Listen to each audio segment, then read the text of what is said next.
Bak.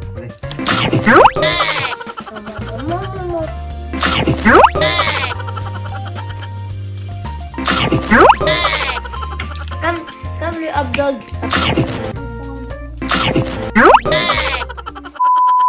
Bonjour mes amis, aujourd'hui on va manger kebab, let's go!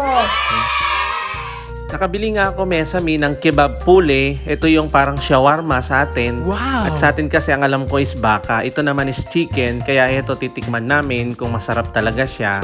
Bali ready-made na siya. Ipapainit lang naman siya hanggang ma-brown-brown ng konti at konting sunog para mas masarap.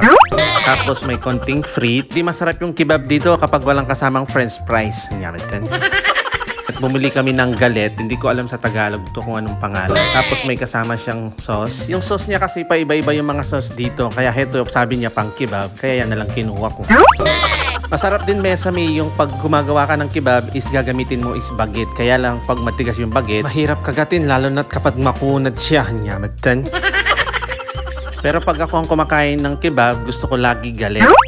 Kasi malambot na yung tinapay at saka malutong yung tinapay kapag pinainit siya. So ganito lang naman yung proseso. Bali nilagay lang namin is french fries, kebab, tapos sauce lang. Pwede nyo lagyan ng salad, sibuyas, or kamatis. Yung mga anak ko kasi hindi mahilig sa gulay. Nyamatan. Kaya yan na lang yung nilagay ko. Bali imekos-mekos lang yung mga laman niya sa loob. Tapos itutupi mo ng maigi. Tapos ipapainit mo. Ayan, tsadang!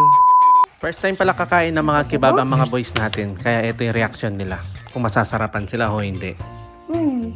Bak. Diba? Kus mainit. Ito rin.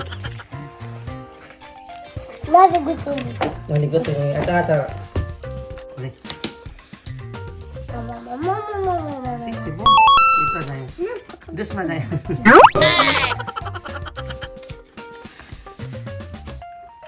Mama, salade.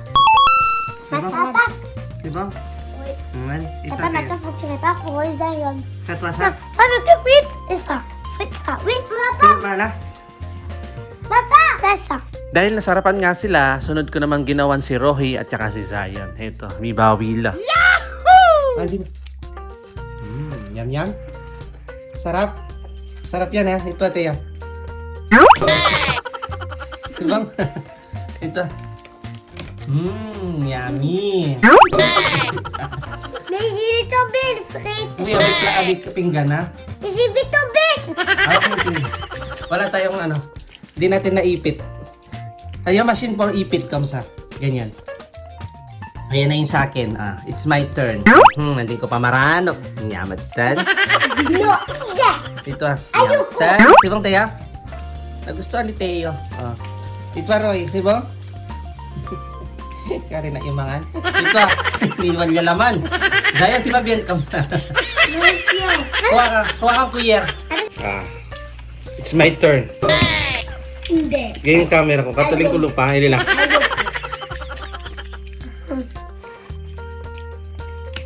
Ah bah pourquoi tu veux pas mettre salade? No, mamaya na salad. Palapit. Mais comment c'est bon comme ça? Normal mo, a big cheddar, sibong. Plus cheddar. Papa, j'ai bientôt fini. C'est trop bon. Naubos niya yung kay Teo, yung malaki. Ganito yung kay Teo naubos niya. Comme le hot dog, papa. Meron pala din silang tawag na ganito mesami, yung laman niya sa loob is para siyang burger steak, tapos nilalagyan mo lang ng cheddar sa loob at saka french fries at saka salad, tsaka kamatis. Masarap din siya. Wow! Bali ang tawag nila kasi dito is tacos, tapos ipapainit nila. Ganyan din yung ginagamit nilang tinapay is galet. Ayan. Tapos meron din sa loob, iba-iba yung flavor kung anong gusto mo, tsaka yung ba't ibang sauce din kung anong gusto mo. Next time naman, itry natin ipatikim sa kanila yung sinasabi nilang tacos. Natikman ko na yung tacos dito, lalo na't kapag marami siyang cheddar cheese. Yahoo! At syempre, tinirhan namin si Mama Neri. Magwawala yan kapag hindi namin tinirhan. Ito yung sa kanya, mas pinainit niya dun sa machine. Tapos masarap kasi siya, mas malutong yung balat niya. Wow! Tingnan nyo ito.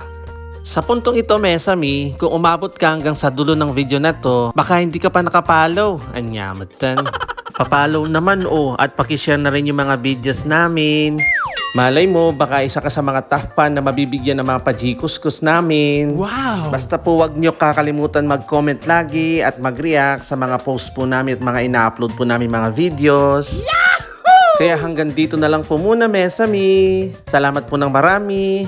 God bless! Thank you for watching. A bientôt. Ciao. Abonnez-vous et likez-vous. Bye bye. God bless you. Noel. Finish.